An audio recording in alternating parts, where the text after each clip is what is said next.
maintenant en 2025 sur l'intelligence artificielle, quel que soit son secteur d'activité, quel que soit son métier. Comment exploiter l'IA? On a passé une soirée complète à déchiffrer l'IA, à apprendre à faire des prompts, à comprendre les enjeux business. Ensuite, le troisième soir, on a abordé le sujet des automatisations et du no-code, comment réussir à les déployer concrètement dans son entreprise. Et puis les deux derniers soirs, le jour 4 et le jour 5, les secrets d'un business autonome et scalable. Comment est-ce que je réussis aujourd'hui à piloter un business ou à lancer un business à l'ère de l'intelligence artificielle? Tout a changé, on ne fait plus du tout du business comme avant. Et puis enfin, une fois qu'on a un business qui marche, comment je le rentabilise, comment je le scale pour passer de 10 000 euros par mois à 100 000, voire plus, ce qui est ce que je vous souhaite de mieux avec ces outils. On a eu une semaine formidable, des invités vraiment très prestigieux, Caroline et Sabrina lundi, Luc, Julia mardi, Rassem avec son code promo pour ceux qui veulent utiliser Legal Place mardi, mercredi soir, Fred Mazdella, et puis Jean qui nous a raconté son histoire incroyable, 40 millions de chiffres d'affaires, même pas 25 ans, une histoire de dingue. D'ailleurs, j'ai vu aujourd'hui une autre histoire que je voulais vous partager cet après-midi. Vous voyez, c'était vraiment le timing parfait. Je lisais un article dans la presse sur Le Figaro. Yanis Bonneville, chef d'entreprise à 17 ans, avec l'intelligence artificielle, le champ des possibles est énorme. Il a monté une première entreprise à 16 ans, il a 17 ans, il a 3 entreprises, il pilote tout ça avec de l'IA. Il fait des services, entre autres, pour les entreprises sur la vente de voitures. On vous partagera le lien, c'était dans Le Figaro aujourd'hui. Donc vous voyez, hein, on n'est pas en train de vous raconter des bêtises, le business change.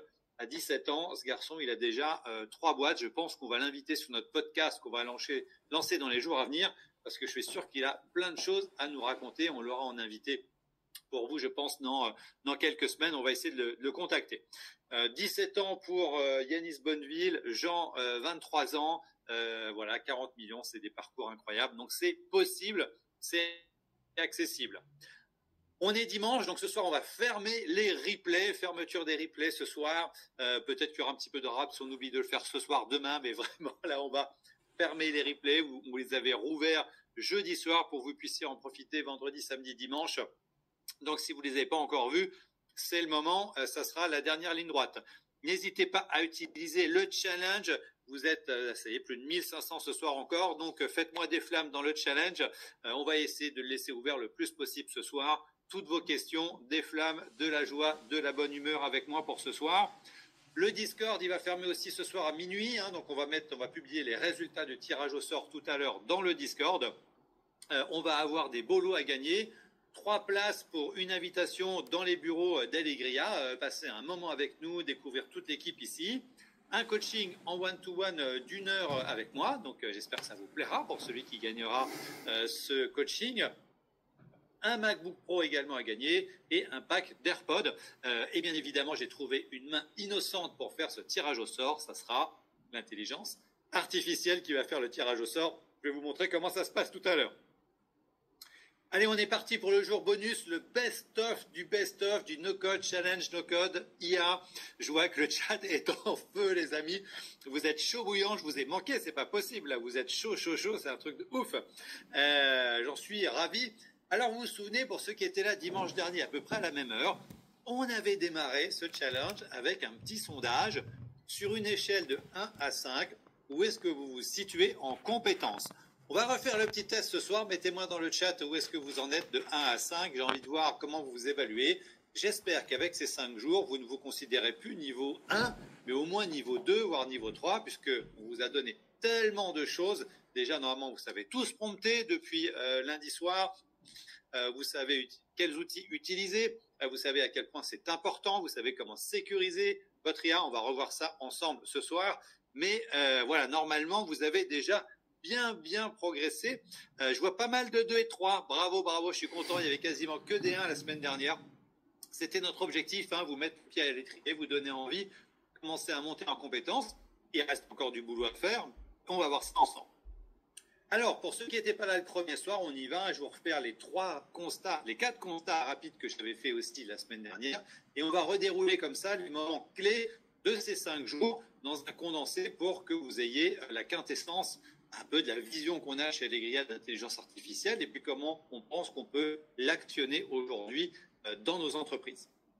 Constat numéro 1, je vous l'avais dit, 86% de la population mondiale sait lire, écrire et compter, mais seulement 0,3%, 3% serait génial, 0,3% seulement c'est coder. On pourrait considérer le code comme un savoir fondamental, aussi important dans une industrie, dans un monde de plus en plus technologique où la création de valeur passe de plus en plus par la technologie.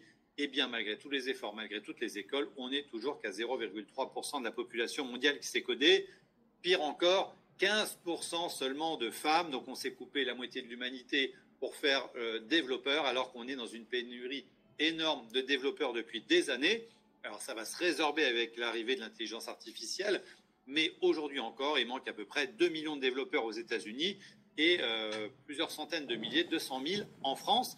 Donc là, on a un énorme goulot d'étranglement. Aujourd'hui encore, pour la plupart des gens, la tech, le dev, c'est coûteux et c'est rare. Donc, difficile, très difficile d'accès. Et puis, il faut arrêter, s'il vous plaît, de faire croire aux gens qu'on devient développeur en faisant un bootcamp de 3 mois. C'est pas vrai.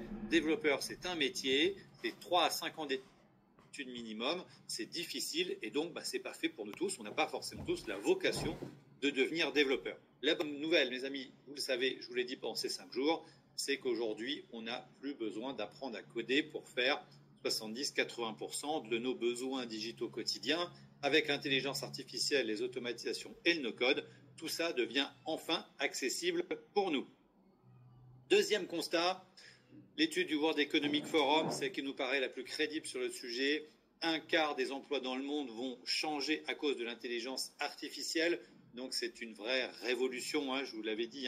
L'intelligence artificielle, c'est pas le Web 3 ou le métaverse, c'est une révolution aussi importante pour certains que l'arrivée du feu ou la découverte de l'électricité. Donc on est face à un changement de paradigme complet. On rentre dans une nouvelle ère, je vous le redirai tout à l'heure, et il va falloir en prendre compte.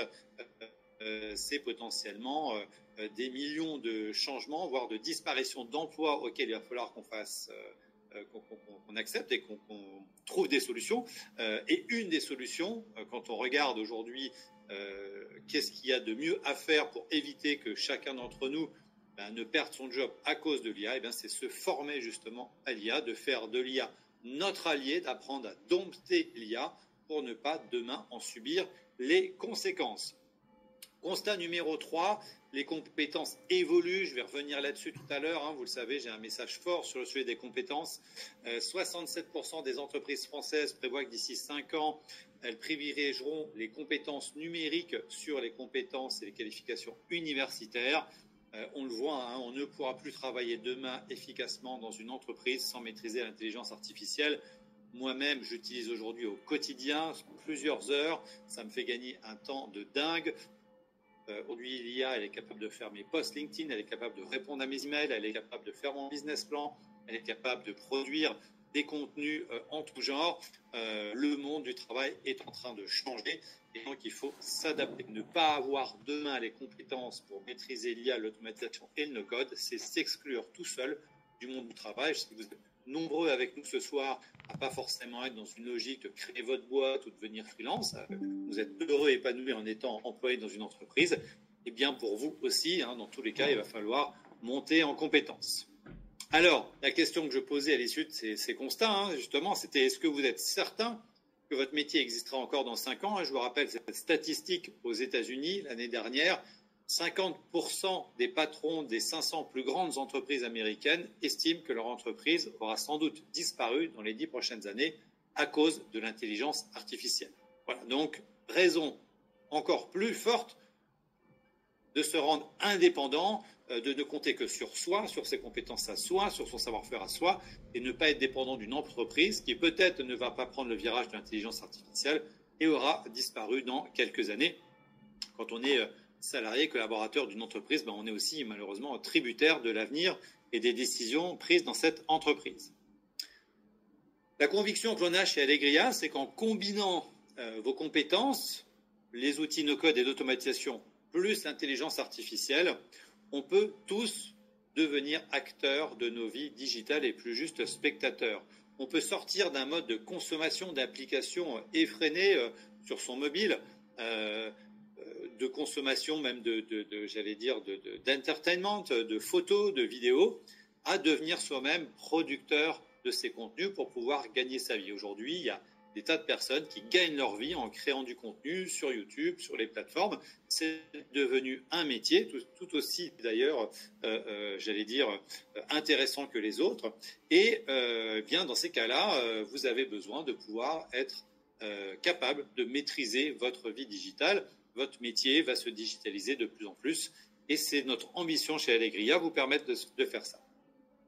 Très rapidement, 3 évolutions technologiques qui ont eu lieu dans ces 10 dernières années. Je ne vais pas cette fois-ci parler de révolution, mais d'évolution, d'innovation technologique. Le cloud, qui nous permet d'avoir accès à toutes nos données instantanément réparties dans l'entreprise de manière efficace. Avant, on enregistrait tout sur nos disques durs. Je vous le rappelle, hein, moi je considère qu'aujourd'hui, enregistrer sur son propre disque dur quand on travaille dans une entreprise un fichier ou de la donnée, c'est une faute professionnelle. On doit tout enregistrer dans le cloud pour faire en sorte que la data soit accessible à tout le monde, manager et piloter, c'est très important. Le cloud, c'est aussi l'accès à une bibliothèque de logiciels infinie, dont des logiciels d'intelligence artificielle. Vous n'avez pas besoin d'installer ChatGPT sur votre ordinateur. Vous allez juste dans votre browser, ChatGPT, j'ai plus le RS de ChatGPT, c'est chatgpt.openai.com je crois, et vous êtes sur ChatGPT, la même chose pour votre logiciel de gestion métier, pour votre logiciel de gestion des clients, de facturation, votre banque. Vous n'avez plus rien à installer. Le cloud, c'est l'accès aux SaaS, aux outils, aux logiciels disponibles depuis votre browser Internet. SaaS pour Software as a Service, un logiciel que vous louez et que vous n'achetez plus en payant un abonnement chaque mois. Les API, on a beaucoup parlé des API, je reviendrai bien évidemment, on a fait une demi-soirée sur le sujet des API. API pour Application Programming Interface, promis, ça sera les seuls mots en anglais qu'on utilisera ce soir. API, c'est tout simplement la capacité de faire du Lego entre les différents outils, apprendre à connecter ensemble les outils pour arrêter de faire des exports depuis Excel en CSV pour le mettre dans un autre outil, à passer son temps à faire des copies-coller d'un outil à un autre. Les API, c'est l'espéranto des applications logicielles en quelques clics de souris. Vous allez pouvoir connecter tous les outils entre eux pour réaliser en particulier quelque chose qui va changer votre vie, être capable de variabiliser un prompt dans ChatGPT, c'est-à-dire d'injecter dans votre ChatGPT des variables pour scaler votre entreprise. J'y reviendrai tout à l'heure. Et puis enfin, les Transformers, très important, les Transformers 2017, l'arrivée d'une nouvelle technologie dans l'intelligence artificielle qui a permis de générer les ChatGPT, les LeChat, tous ces outils, ces modèles de langage qu'on utilise aujourd'hui. Donc 3 technologies qui nous ont menés à là où on est maintenant. Et donc la conséquence de l'arrivée de l'ensemble de cette nouvelle technologie, la conséquence de l'arrivée de l'intelligence artificielle, eh bien c'est qu'aujourd'hui on a besoin d'avoir des nouvelles compétences. Et quelles sont ces nouvelles compétences dont on a besoin aujourd'hui? Eh bien c'est la croisée de vos compétences métiers, de la donnée et des outils que vous allez utiliser. Si vous avez des compétences métiers, vous savez utiliser ChatGPT.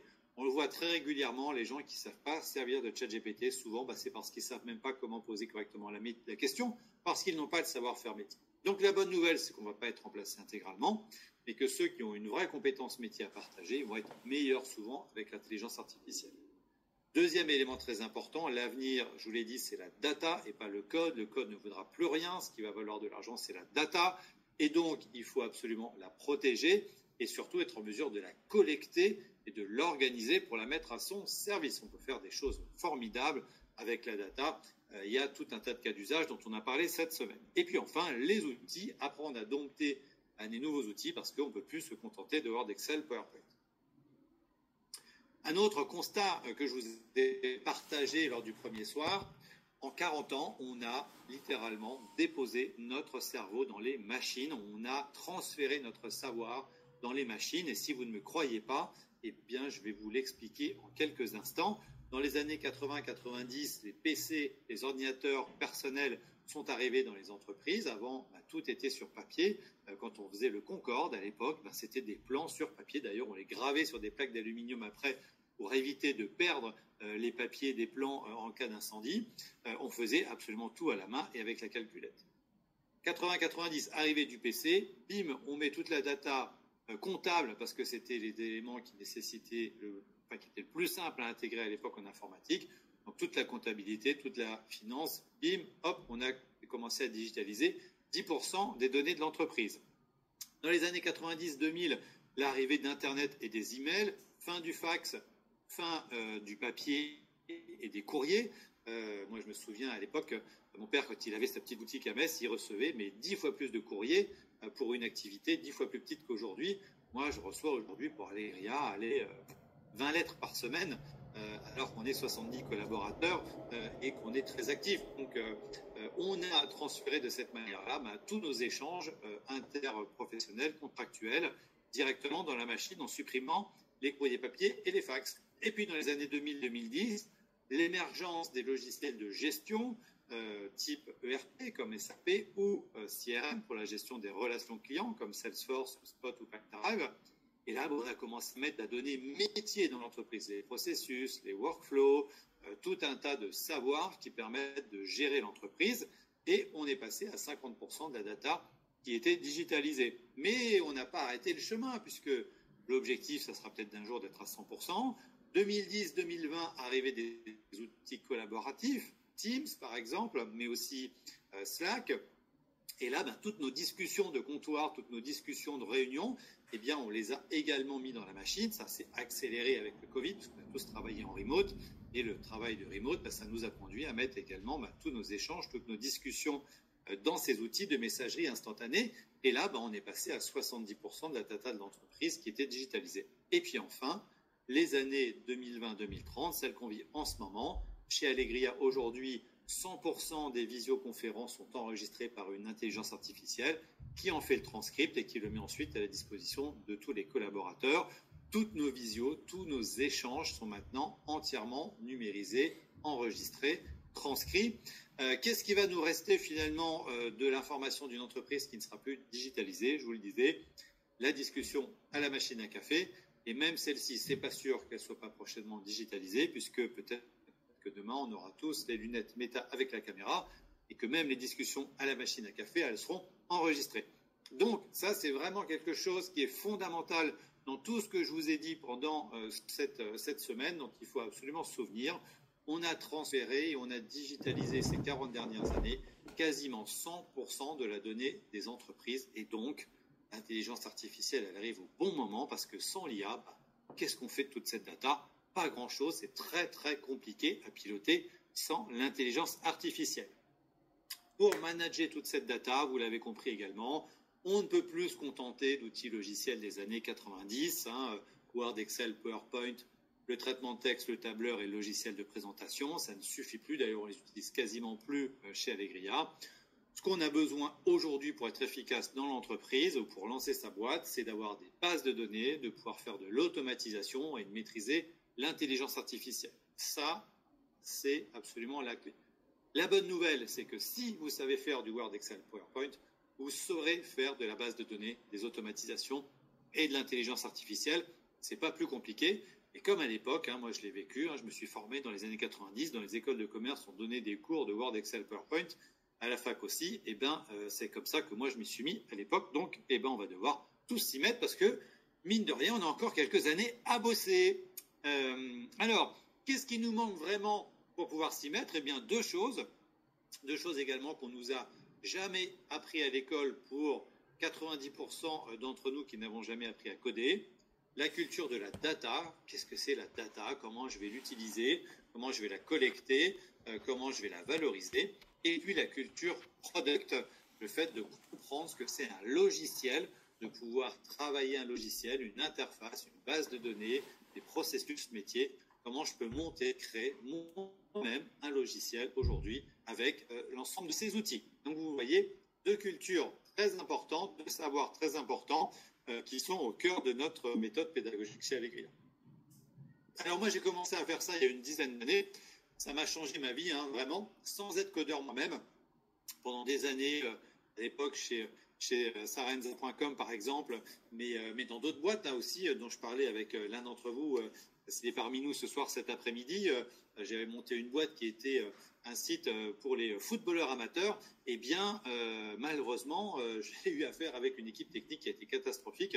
Et ce site, qui avait pourtant un très beau modèle économique pour les footballeurs amateurs, une communauté, eh bien, n'a jamais fonctionné. Et donc, on s'est planté. Donc, vous le voyez, le no-code, l'IA et l'automatisation, ça change tout parce que ça vous permet de faire les choses par vous-même. Donc, on a créé Allegria grâce à la puissance du no-code et de l'intelligence artificielle. Et aujourd'hui, j'ai plus honte de ne pas savoir coder, alors que je bosse toujours dans la tech. Je suis autonome sur quasiment 100% de mes besoins. Alors, ok, je suis peut-être un peu high level dans l'utilisation des automatisations.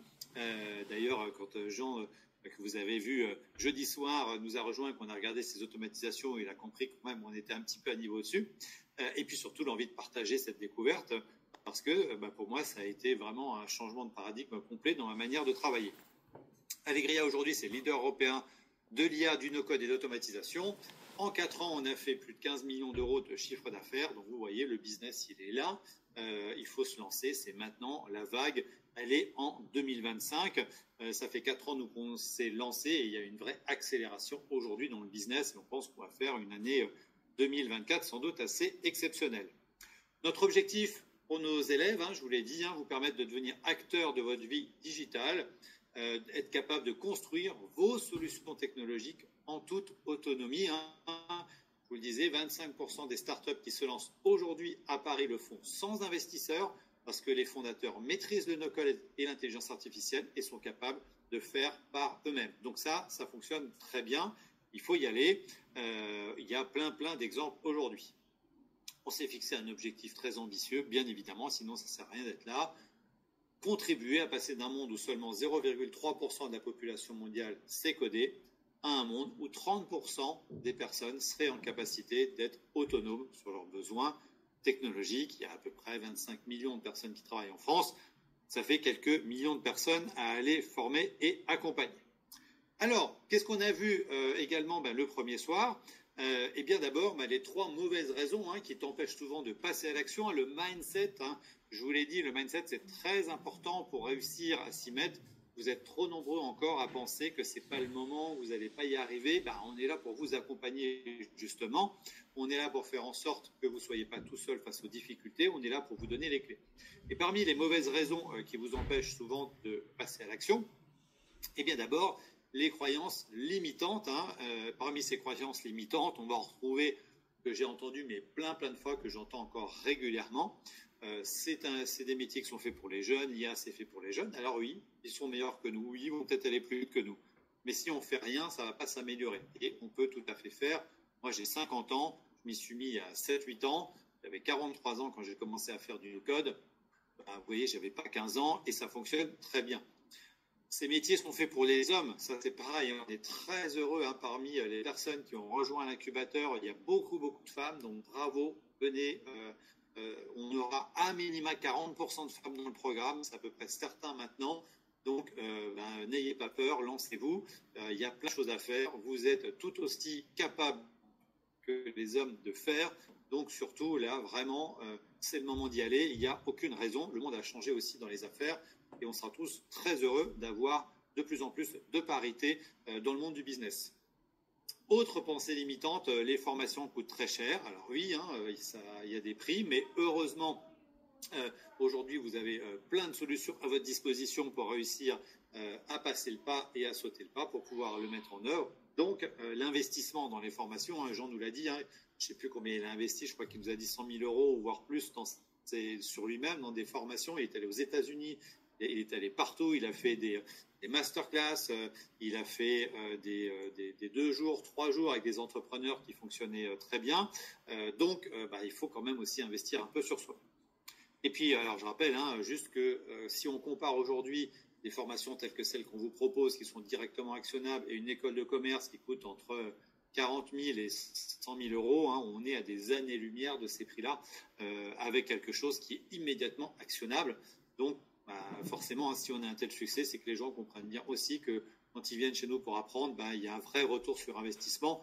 Moi, je reste convaincu qu'on est tous prêts à investir pour se former à condition d'avoir une certitude sur le retour sur investissement. Et puis, dernière croyance limitante, il faut être un ingénieur. Eh bien, non, il ne faut pas être un ingénieur. Je ne suis pas un ingénieur. Jean a arrêté l'école à 18 ans, il n'est pas ingénieur. Et c'est tout à fait possible et accessible pour tout le monde. Alors oui, il faut quand même savoir se servir d'un ordinateur, il faut avoir quelques compétences sur les logiciels bureautiques historiques, mais il faut surtout être curieux et avoir envie d'apprendre. C'est les clés pour pouvoir avancer sur ces outils. Deuxième pensée limitante, la peur de ne pas y arriver. Je n'ai pas de connaissances du tout sur le sujet, je pars de zéro, j'ai peur de paraître ridicule, j'ai pas les codes du secteur, le langage, je comprends pas les mots. Non, ça vous oubliez. Quand vous venez et que vous rejoignez l'équipe d'Allegria, eh ben, vous êtes tous dans la même situation. Donc, il n'y a pas de mauvaise question, il ne faut pas avoir peur d'avancer parce que c'est votre pire ennemi. Vous ne ferez jamais rien si vous pensez que vous n'allez pas y arriver. 100% des gens qui n'ont pas essayé n'arriveront pas, ça c'est sûr.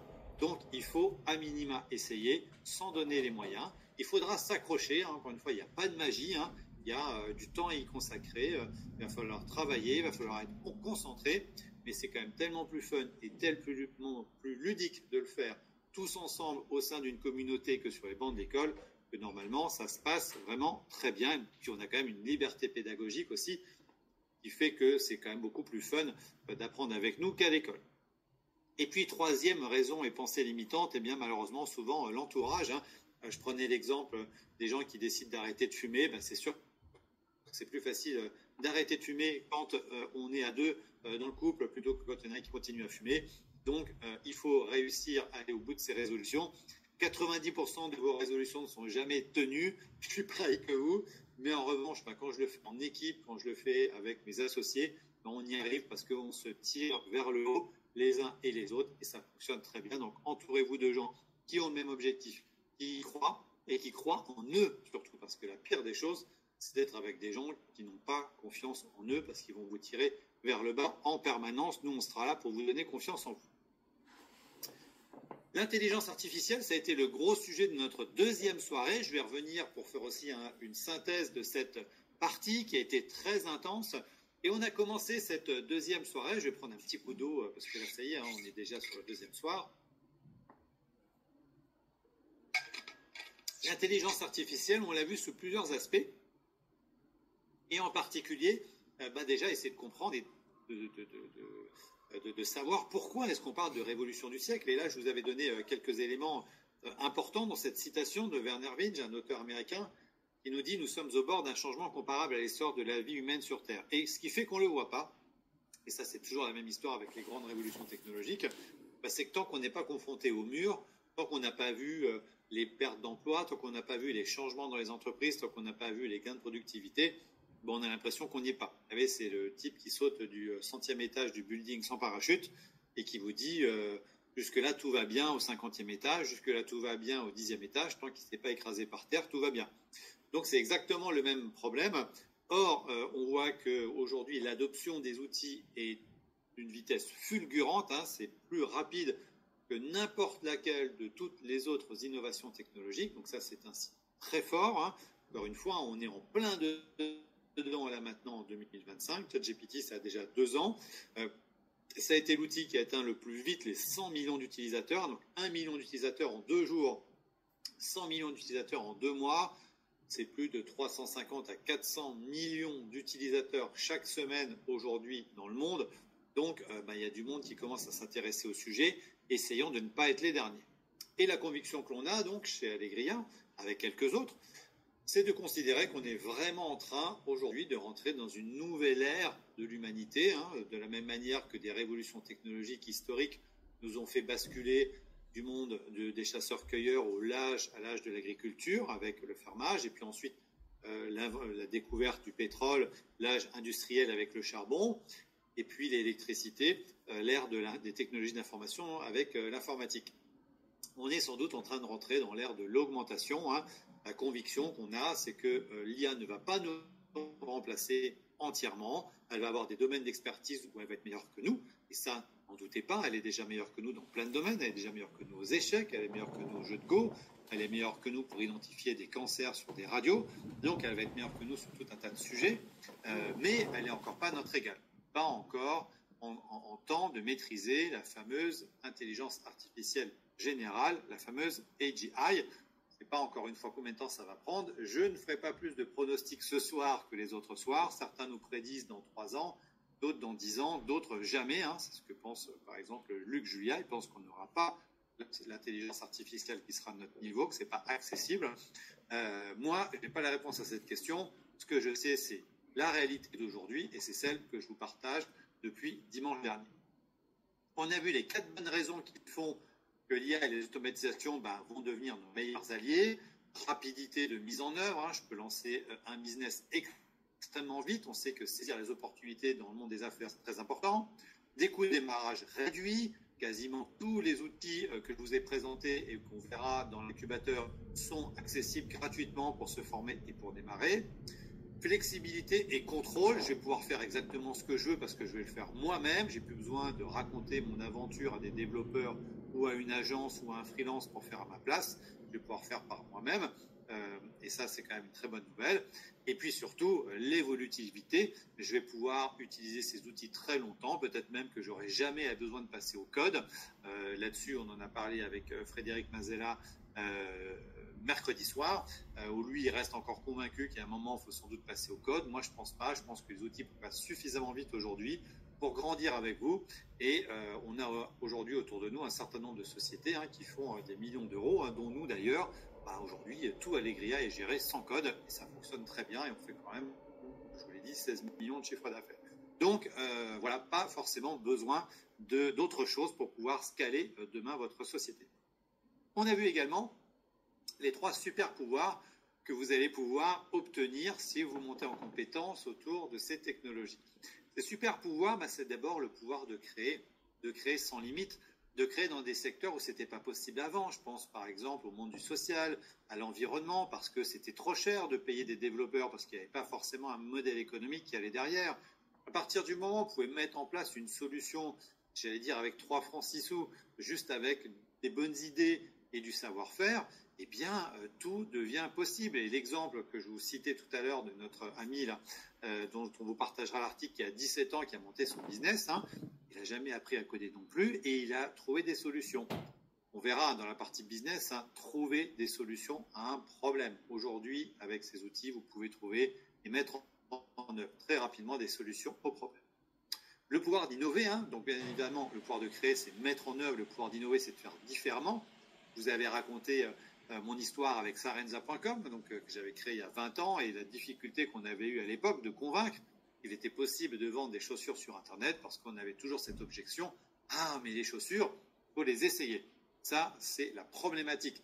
La solution, c'était tout simplement de proposer la livraison et le retour gratuit pour faire en sorte que l'expérience d'essayage, on ne la fasse plus en boutique, mais à la maison, avec toute sa garde-robe, avec ses amis, avec ses enfants, avec ses copines, ses copains, pendant 100 jours, et ça a formidablement bien marché. Donc, vous allez pouvoir innover dans tous les sujets, dans tous les domaines. Et puis enfin, vous allez surtout aussi pouvoir décider. Parce que ce qui est très difficile quand on est un chef d'entreprise, c'est de prendre des décisions.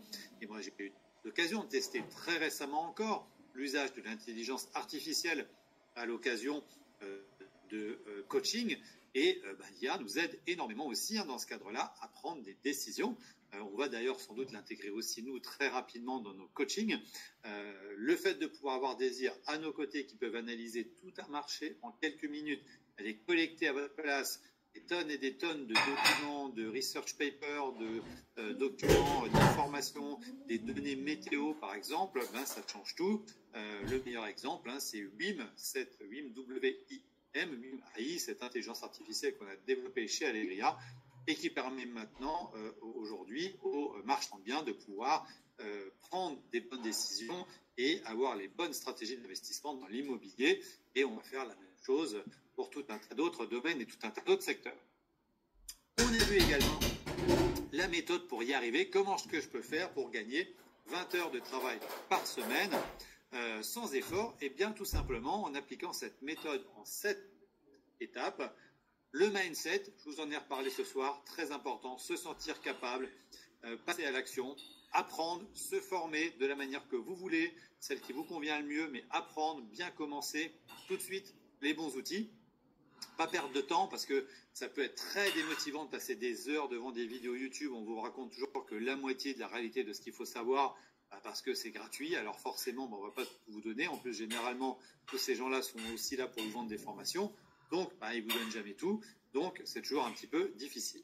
Enfin, pratiquer, tester autour de vous. Je vous avais donné l'exemple, moi, de mon maraîcher qui était venu me voir parce que en fait, il allait tous les matins à Rungis et il voulait avoir une petite application pour que quand il arrive devant son magasin, ses collègues sachent ce qu'il y avait dans le camion.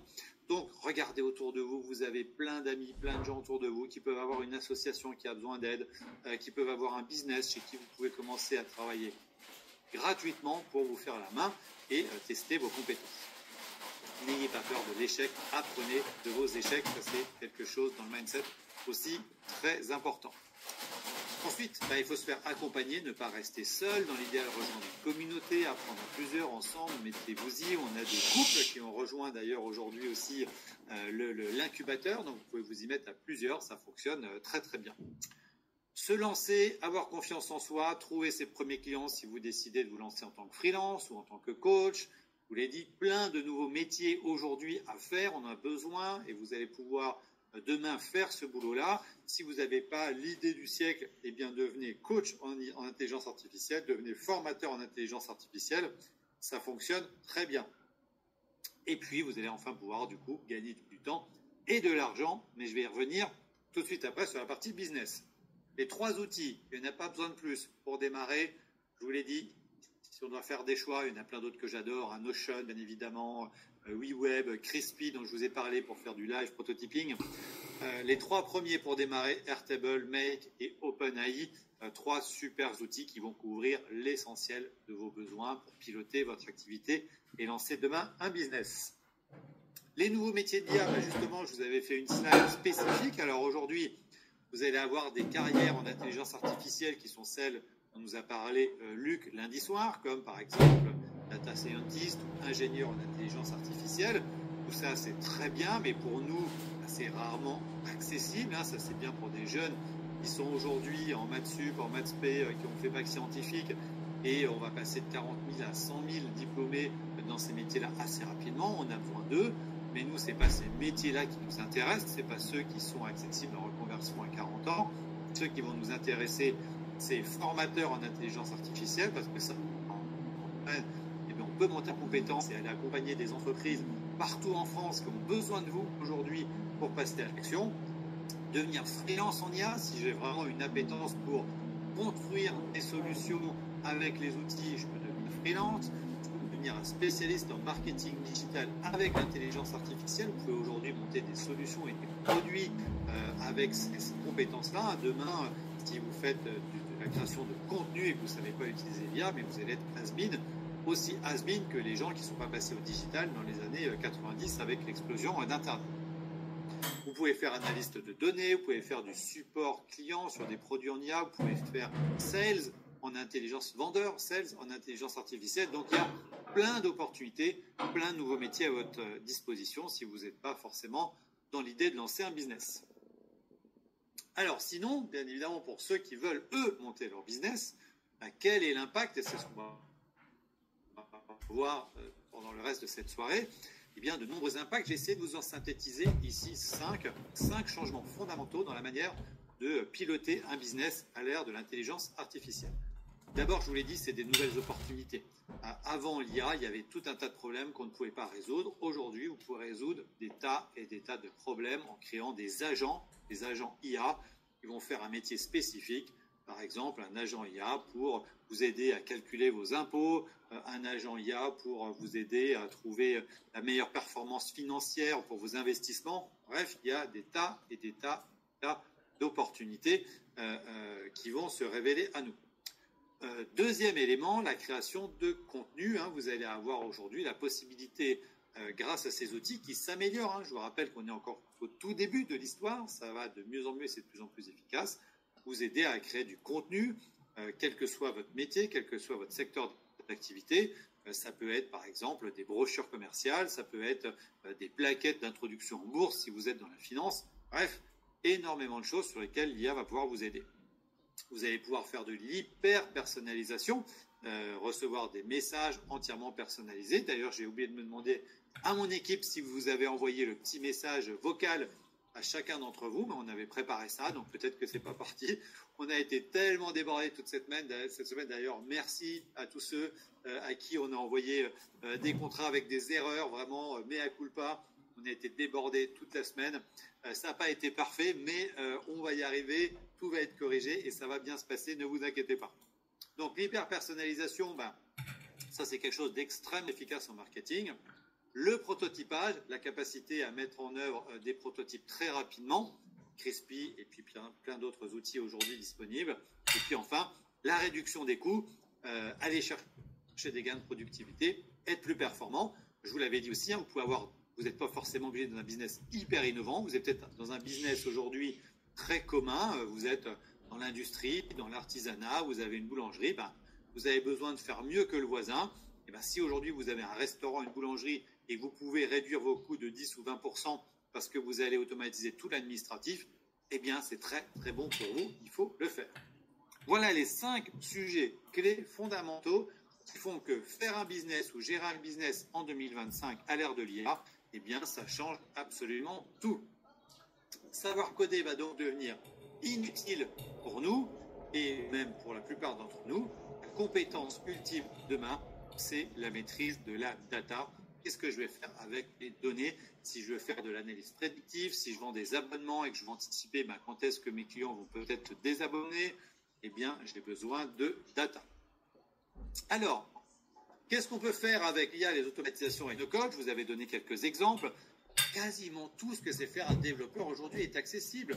Vous allez pouvoir faire des sites web, vous allez pouvoir faire des marketplaces, des applications, mais surtout le plus utile au quotidien pour vous, sans doute, des processus métiers, des workflows métiers pour automatiser par exemple le processus des achats dans une entreprise, faire des relances sur des factures impayées, automatiser le screening, le scoring des CV quand vous recrutez et que vous en recevez des tas. Bref, des workflows à automatiser, il y en a des centaines. Je vous avais montré d'ailleurs le Make, donc l'outil d'automatisation qu'on utilise chez Allegria. On a plus de 300 automatisations aujourd'hui qui tournent chez Allegria, ce qui nous permet de gérer aujourd'hui une communauté de plus de 5000 apprenants avec seulement 4 personnes.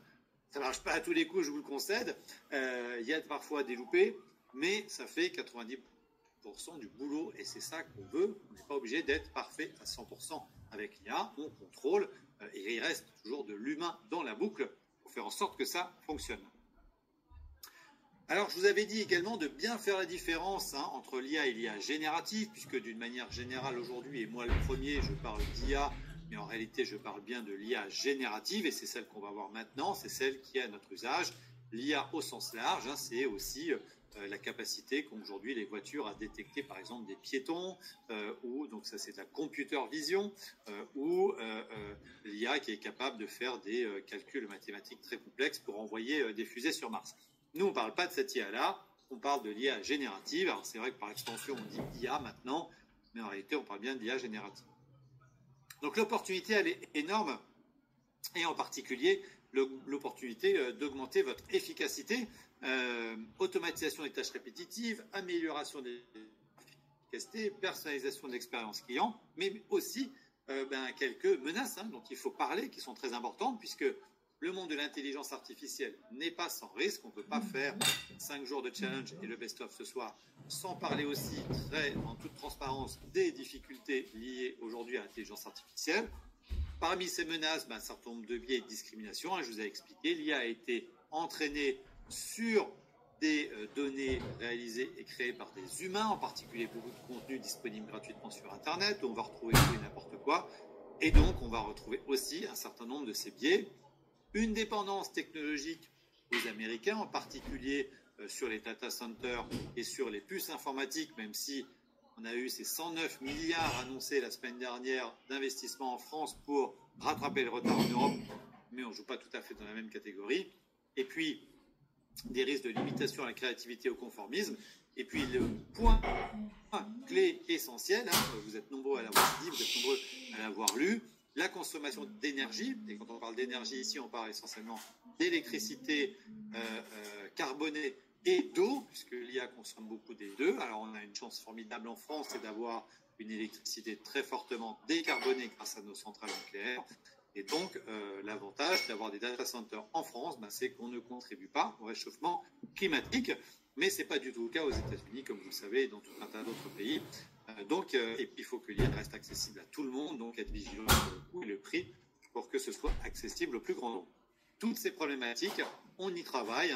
Ça a été parmi les grands sujets de l'IA Action Summit la semaine dernière. 70 chefs d'État qui sont venus en France pour discuter de ces enjeux et des initiatives vont être prises très très fortes pour avancer. La solution, elle est aussi très souvent technologique, en particulier sur la consommation d'énergie. Les gains qu'on attend de l'usage au quotidien de l'intelligence artificielle, d'abord gagner du temps pour pouvoir justement se consacrer aux choses à plus forte valeur ajoutée. Et je vous le dirai tout à l'heure, la règle des 80-20. Les gains de productivité, comment est-ce que je vais pouvoir faire plus avec moins? L'objectif d'une entreprise, ce n'est pas de passer de 0 à 1000 collaborateurs. L'objectif d'une entreprise, c'est de grandir et pas forcément tout le temps en ayant plus d'humains dedans. Parce que si vous grossissez et que ça vous coûte toujours de plus en plus cher, à la fin, vous ne gagnez pas plus d'argent. Je vous avais donné cet exemple, tout un tas d'amis que je connais qui ont des business de magasins et souvent, ils gagnent moins d'argent quand ils ont 10 magasins que quand ils n'en avaient qu'un. Parce que 10 magasins, c'est plus de personnel, c'est plus de charges et c'est surtout plus d'emmerdes. On va rester poli, désolé. On n'y gagne pas tout le temps. Non, moi ce que je veux, c'est que si vous passez de 1 à 10 magasins, ce soit plus rentable pour vous. Sinon, ça n'a aucun intérêt de le faire, à part pour se faire plaisir. Plus de connaissances, accéder à une connaissance quasiment illimitée et infinie sur tous les sujets. Le bon exemple, c'est le code du travail qui fait à peu près, allez, je vous montre là la caméra, ça d'épaisseur chez nous. Impossible de connaître tout ça. Et bien aujourd'hui, grâce à l'IA, vous avez à vos côtés un compagnon qui connaît parfaitement le code du travail et qui va pouvoir vous aider. Et puis une créativité amplifiée, ne plus partir de la feuille blanche, avoir tout le temps quelqu'un à côté de vous pour savoir par où commencer. Et si vous avez des objectifs, un résultat, ça va être très efficace. Vous allez gagner énormément de temps, quel que soit le sujet, que ce soit pour créer du texte, bien évidemment, mais aussi des vidéos, du son, des images. Alors, il y a encore un certain nombre d'erreurs que l'on peut faire avec l'IA. D'abord, je vous l'ai dit, la reproduction des biais dans les données d'entraînement, ça c'est un vrai problème. Parfois des difficultés à produire des textes cohérents et longs, même si avec le nouvel abonnement à $200 par mois, le ChatGPT maintenant, c'est beaucoup mieux et peut faire vraiment des textes très très longs aujourd'hui dedans, mais c'est $200 par mois, donc pareil, je ne vous l'avais pas dit, mais aujourd'hui, il ne vérifie pas si vous êtes à plusieurs sur un seul abonnement, mais je ne vous l'ai pas dit. Et si vous avez envie de vous partager un abonnement, mettez-vous à 10 et ça revient à 20 balles. Je n'ai rien dit. Les hallucinations, facilement trompées encore par les données malveillantes qu'on peut avoir, des données d'entraînement qui sont parfois anciennes, et puis un manque de fiabilité aussi dans les résultats qu'on peut avoir parfois. Donc on reste vigilant, on contrôle toujours ce que dit l'IA et on fait en sorte de savoir prompter correctement pour éliminer ces sujets. Donc l'IA, ça a démarré dans les années 50, mais ça n'émerge que maintenant grâce à ChatGPT, une interface absolument incroyable qu'on a découvert il y a 2 ans, et maintenant c'est bien parce qu'il y a plein de concurrents, Perplexity, le chat, bien évidemment, la société française Mistral, donc on a tout un tas d'alternatives, la concurrence est très bien, et puis il y a aussi nos amis chinois avec DeepSeek maintenant qui l'ont lancé. Je vous rappelle juste que d'un point de vue sécurité, il est tout à fait possible aujourd'hui d'utiliser ChatGPT en interdisant à ChatGPT d'utiliser vos data pour entraîner son modèle. C'est à ce jour impossible avec les modèles chinois. Tout ce que vous mettez dans la machine sera utilisé par nos amis chinois pour entraîner leur modèle, de décider de l'importance de garder vos données pour vous. Je vous avais partagé les 6 règles pour bien prompter. Alors ça c'est pareil, c'était un petit peu le coup de gueule de lundi soir. Ras-le-bol des gens qui vous vendent des formations de 5-6 jours pour apprendre à prompter. Apprendre à prompter, ça s'apprend en 15 minutes, c'est très simple, vous respectez ces 6 éléments, ces 6 règles et vous savez prompter. Je vous invite vraiment à le faire. Si vous ne l'avez pas encore fait et que vous avez votre mobile dans la main, faites une photo de cette slide.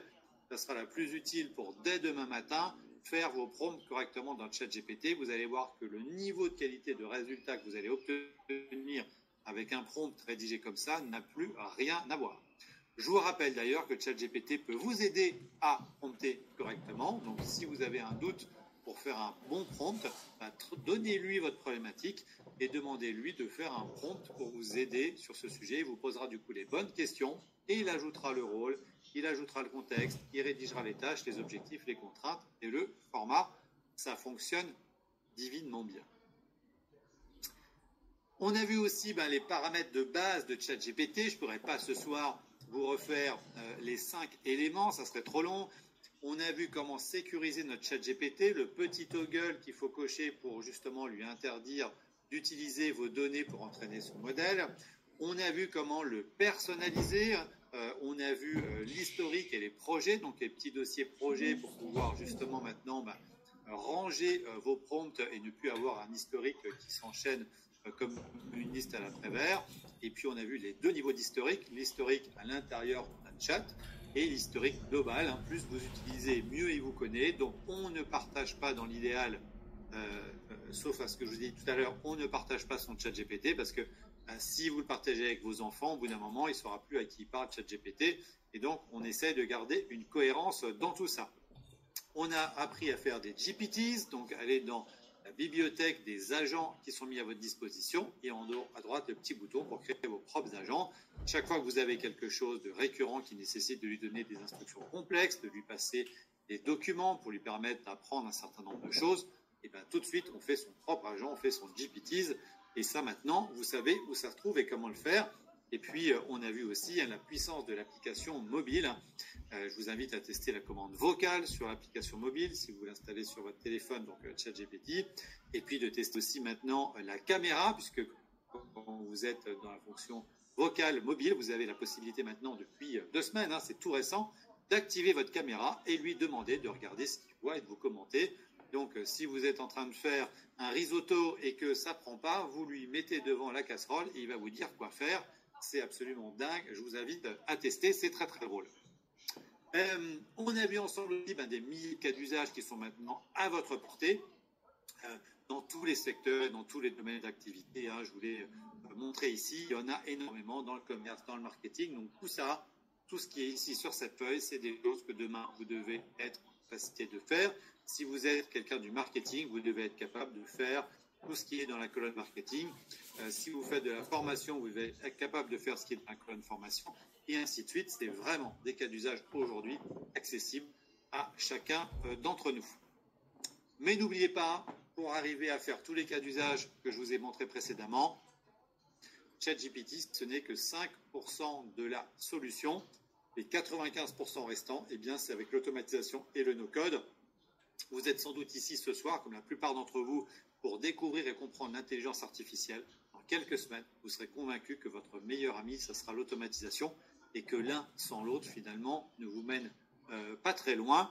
Et je vous avais donné l'exemple, mais je crois que j'ai les slides après, de ce que j'appelle la variabilisation du prompt, qui est un élément clé, une des compétences clés à savoir faire aujourd'hui. Pour arriver à sortir de ChatGPT et à faire de l'IA à l'échelle, donc pour pouvoir déployer l'IA de manière efficace dans toute l'entreprise et pas juste poser quelques questions de temps en temps à ChatGPT, il faut apprendre à utiliser les API. Je vous l'ai dit en introduction, les API, c'est ce qui va vous permettre de connecter ChatGPT au reste des outils de l'entreprise de manière extrêmement simple et extrêmement rapide.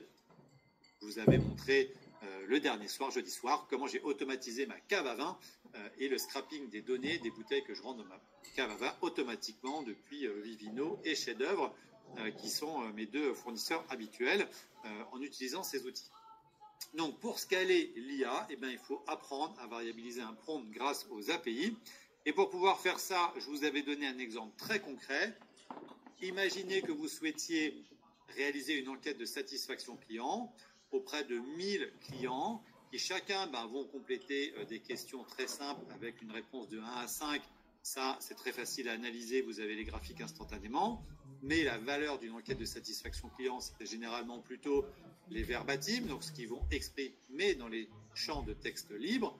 Or, si vous avez 1000 réponses et que chaque client fait un pavé de 20 lignes, ça va vous prendre un paquet de temps à analyser tout ça, à identifier les insights principaux, et puis ensuite à les analyser et en tirer quelque chose. Pour faire l'analyse de ces 1000 avis clients, de ces 1000 enquêtes de satisfaction client, jusqu'à maintenant, on avait une méthode qui marchait très bien. Je vous l'ai remise ici, ça s'appelait le stagiaire. Hein. Généralement, ça c'est un boulot typique de stagiaire. On fait l'enquête de satisfaction, on lui file le bébé, et puis il revient une semaine après, il est content, il a trouvé quelque chose qu'il a trouvé pendant une semaine. Et le vendredi, on a des jolis slides, plus ou moins bien analysés d'ailleurs généralement, mais on a quelque chose de dépouillé sur notre enquête de satisfaction client. La deuxième manière de le faire, déjà un peu plus moderne, ce serait de copier-coller les 1000 avis et les 1000 réponses dans ChatGPT, mais là vous allez vous trouver très rapidement confronté à la longueur maximale possible de ce que vous pouvez mettre dans ChatGPT, et vous n'allez pas sinon vous coltiner non plus 1000 copier-coller à la main pour le faire à l'unité. Ça serait vraiment pas très efficace, le stagiaire serait sans doute plus utile. La bonne manière de le faire, la seule manière de le faire aujourd'hui, c'est de connecter, grâce aux API, votre outil d'enquête de satisfaction client, Typeform ou Google Form, à OpenAI, l'API qui est derrière ChatGPT, et ainsi, à chaque fois qu'un nouveau questionnaire arrivera, il sera envoyé par Make, donc l'outil d'orchestration, directement de Typeform à ChatGPT pour qu'il en fasse l'analyse. Et ensuite, le résultat de son analyse sera envoyé dans Airtable, où vous aurez l'analyse de l'ensemble des questions qui sera faite automatiquement. Donc, on est dans un petit schéma finalement très simple. J'ai mon outil d'enquête qui va se déverser grâce à Make dans le ChatGPT, et les résultats vont ensuite arriver dans Airtable pour que je puisse les mettre en forme et les exploiter. Ça, c'est accessible à tout le monde.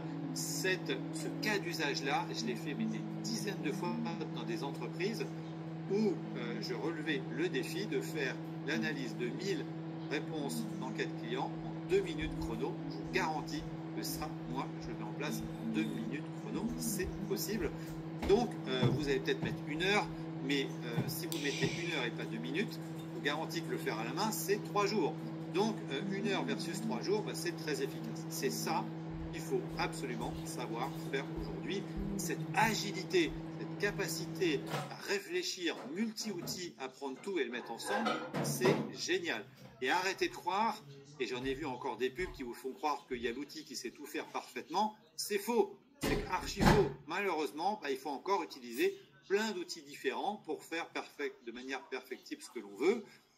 On le voit dans les voitures, il y a des voitures qui ont de l'autonomie, d'autres qui vont vite, d'autres qui sont confortables. On peut difficilement avoir les trois ensemble. D'accord ? C'est exactement la même chose pour les outils logiciels. Il faut faire des choix, et donc on va aller picorer les bons outils aux bons endroits, et cette agilité-là, il faut que vous la preniez, c'est absolument indispensable. Et ça, ça va vous permettre de monter en compétence. Je vous avais demandé j'enregistre quelque chose. Tais-toi un peu, Manche, s'il te plaît. Noter sur une note de 1 à 5. Là, c'est de 0 à 4, mais c'est la même chose, vous l'avez compris. Vous devez tous être capables d'arriver au niveau 4, c'est-à-dire de créer vos propres agents d'intelligence artificielle, de les connecter avec vos outils et de faire des processus complexes avec ces outils. C'est accessible. À minima, vous devez tous être niveau 3. Et pour les meilleurs d'entre vous, très rapidement, niveau 4. D'accord ? Pour arriver niveau 4, il n'y a pas besoin d'écrire une seule ligne de code. Pas une ligne de code. Ça, c'est quand même assez dingue aujourd'hui. Alors, avant de passer sur la partie business, je vais prendre un petit coup d'eau. Est-ce que vous êtes chaud là ? Est-ce que vous êtes bien ? Il est 21h, on vient de passer la première heure ensemble. Est-ce que ça vous plaît, cette petite synthèse des 5 jours ? Mettez-moi des flammes pendant que je bois un coup, mettez-moi des flammes dans le chat si vous voulez, parce que je veux savoir si ça vous plaît ce soir, cette petite synthèse.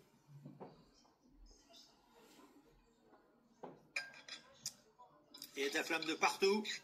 Vous êtes chaud, vous dormez pas. C'est parfait, je suis content. Vous êtes encore de plus en plus nombreux. Ça continue à arriver. 2000, c'est un truc de dingue. Il va falloir que je fasse ça toutes les semaines. Moi, je ne vais pas y arriver. Merci pour les flammes. Après cette petite pause technique buvette, on va maintenant parler de la partie aussi très importante pour vous, l'évolution de l'économie. Où est-ce qu'on en est ? Vous vous souvenez, je vous avais parlé du fait qu'il y a quelques centaines d'années, l'essentiel de la valeur a été dans les terres, à l'âge de l'agriculture. et puis elle était dans l'usine à l'ère de l'industrialisation. Aujourd'hui, on est dans l'ère de l'attention. Parce que l'attention, c'est l'audience, hein, c'est tous ces gens qui aujourd'hui utilisent votre attention pour monétiser de la publicité principalement, que ce soit à la télé, sur YouTube, sur TikTok ou ailleurs. Eh bien, on va passer de l'ère de l'attention à l'ère de l'augmentation. Ceux qui vont créer de la valeur demain sont ceux qui sont augmentés.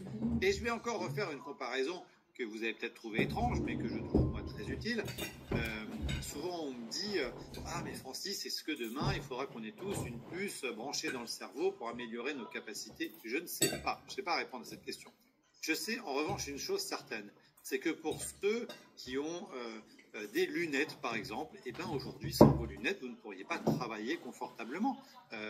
Et ça vous n'avez pas décidé, vous n'avez pas choisi d'avoir des lunettes ou de ne pas avoir des lunettes. Ça ne vous viendrait pas à l'idée aujourd'hui de vous dire oh là là, est-ce que je vais devoir mettre des lunettes ou pas pour aller travailler? C'est juste évident pour vous. Eh bien l'intelligence artificielle, ce sera exactement la même chose que les lunettes. Tout le monde va devoir l'utiliser, il n'y aura pas le choix, parce que sinon, de toute façon, on ne sera plus capable de pouvoir tenir la course. Et c'est ça qui est stressant, hein, en particulier pour les gens de ma génération. Moi, j'ai 51 ans maintenant, je viens d'avoir 50 ans l'année dernière. Eh bien, pour les gens de notre génération, c'est difficile de se dire que finalement, toutes les compétences qu'on nous a apprises dans les années 90, Word, Excel, PowerPoint, pour demain, c'est plus suffisant. Mais il ne faut pas en avoir peur. Ces outils ont été conçus pour nous les rendre accessibles aussi. Et ça, c'est la bonne nouvelle. Donc, on rentre dans l'ère de l'augmentation. Pour pouvoir faire quoi? Créer du contenu, je vous l'ai dit, automatiser, faire de l'analyse, beaucoup de choses aujourd'hui qui sont disponibles. Je vous avais pris un exemple ici très simple encore, très concret. Hein, vous voyez, on est dans le concret nous chez Algria. Comment faire je suis coach. Il y a plein de coachs avec nous aussi, je sais, ce soir. Développement personnel, coach sportif, prof de langue. Tout un tas d'autres coachs possibles. Et là, on est dans le cas du coach sportif. Donc, le coach sportif, il vend son temps. Sauf que s'il veut avoir de plus en plus de clients, il a de moins en moins de temps pour pouvoir faire des coachings personnalisés. Aujourd'hui, vous pouvez tout à fait envisager d'avoir un formulaire en ligne pour tous vos nouveaux clients qui vont le compléter. Et ça sera l'intelligence artificielle sur la base des objectifs et des règles que vous lui aurez données, qui va construire automatiquement tout seul ce coaching sportif pour votre client. Vous voyez à droite le petit scénario Make, ces 3 petites bulles, sont juste 3 modules. Le premier module récupère le formulaire qui était rempli par le client. Le deuxième, c'est ChatGPT qui va préparer le programme d'entraînement. Et puis le troisième, c'est l'envoi de l'email avec l'ensemble du programme qui a été fait en quelques minutes. Bien ça, vous voyez, c'est encore un exemple très concret de ce qu'on est capable de faire quand on est monté en compétence avec ces outils. Vous devez savoir finalement jouer au Lego avec les API parce que c'est ça le succès de vos automatisations. La boîte à outils idéale pour démarrer Airtable, Zapier, Make. Si vous avez déjà fait du Zapier et que vous avez Zapier, continuez sur Zapier. Si vous démarrez, passez tout de suite à Make. Beaucoup plus simple, beaucoup plus puissant, moins cher. Donc, je vous invite vraiment à faire plutôt du Airtable Make. Mais il y a des aficionados de Zapier. Donc, chacun sa chapelle. Donc, vous l'avez compris, il n'y a pas de meilleur moment qu'en 2025 pour lancer son propre business, si vous débutez, ou optimiser un business qui existe déjà, ou, j'aurais dû mettre d'ailleurs un 3e slide ici, monter en compétence dans votre job pour dompter l'intelligence artificielle et demain ne pas être remplacé par elle. On a 3 business qu'on a particulièrement étudiés dans cette soirée business ensemble, le consulting, les freelances, l'agencia no code, 3 métiers qui sont assez faciles à mettre en œuvre. Et je vous avais expliqué que si moi j'étais devenu entrepreneur, c'est parce que j'avais très vite compris que je serais ni chanteur, ni footballeur professionnel, ni artiste. Et donc, il me restait que l'entrepreneuriat. Et j'avais vite compris que l'entrepreneuriat, ça reste aujourd'hui encore la façon la plus efficace et la plus rapide de devenir indépendant financièrement, mais aussi indépendant dans votre manière de mener votre vie. Donc, c'est la raison pour laquelle je crois que chaque année, il y a 60% quasiment, je crois, des Français qui déclarent rêver de créer leur entreprise et il n'y en a que 2 ou 3% qui passent à l'action. J'espère que vous allez faire partie ce soir de ceux qui passaient à l'action si vous êtes parmi nous. Mais alors, donc, l'autre constat qu'on avait fait, c'est que pour les autres entrepreneurs, ceux qui ne se sont pas mis à l'intelligence artificielle ou ceux qui s'y mettront trop tard, eh bien le temps pour eux, c'est de l'argent. Ils ont besoin de vous pour pouvoir s'y mettre et vous allez pouvoir proposer vos services très rapidement en freelancing par exemple pour leur permettre de gagner du temps, de payer moins de charges, de les rendre plus autonomes. Il n'y a pas un entrepreneur sur cette planète qui ne vous écoutera pas si vous venez le voir en lui disant que vous êtes capable de lui faire gagner du temps.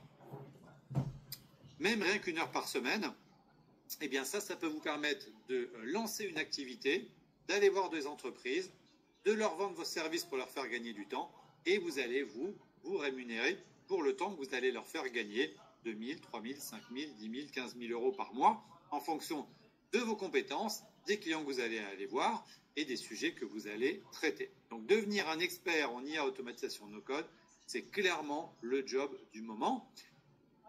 Et si vous n'avez pas envie de le faire en mode projet, c'est-à-dire de réaliser des solutions pour des clients, vous pouvez le faire en mode conseil, vous pouvez le faire en mode formation, leur apprendre à faire par eux-mêmes. Encore une fois, il y a énormément de possibilités aujourd'hui.